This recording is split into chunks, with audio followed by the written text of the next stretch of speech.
What's up sa inyo mga kabiyahe? Dito nga pala kami sa SLEX, Calamba.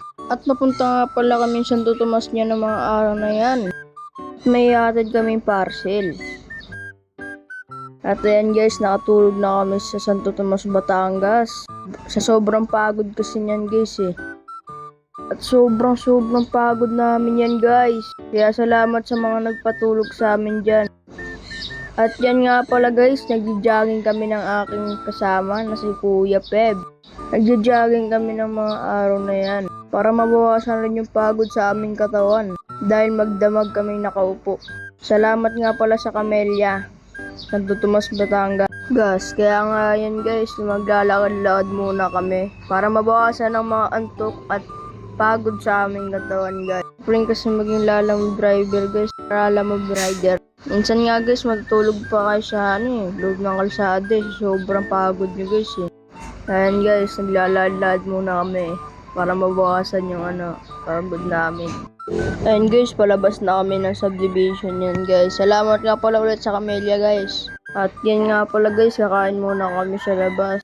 Dahil walang karinderya dito sa subdivision guys, kaya maghahanap kami sa labas. At maghahanap rin kami ng booking yan kasi hindi kami makakauwi papuntang norte guys Wala pa kami nakukuha ang booking.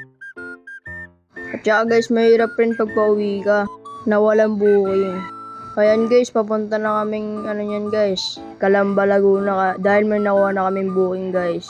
At saka tapos na rin kami kumain guys. Kaya naghanap kami ng 7-Eleven para mag-load sa Lalamove. Kasi hindi tayo makakuha ng booking yan pag wala tayong load sa Lalamove. Kaya guys, magpapaload muna kami sa 7-Eleven guys. At saka guys, magpapaload rin kami sa cellphone guys para matawagan namin yung mga nagpapadelivery. Ayan guys, tumitingin nga pala ako ng mga mapaparkingan namin yan guys.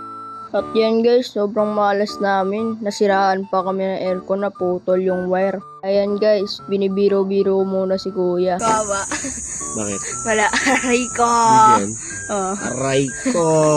Aray ko. Walang aircon, boss! Pucha, problema. Aray Wiring ko. lang yan. Kapay sa akin yung wiring. Wiring lang ba? Okay, fuse.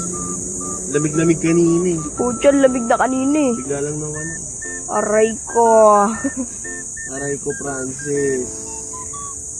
Yan guys, naka-deliver na kami ng lechon guys. Salamat nga pala sa tip. Pinake up pa namin guys. May pampagawa na kami ng aircon guys. Tsaka pampagasolina namin mamaya guys.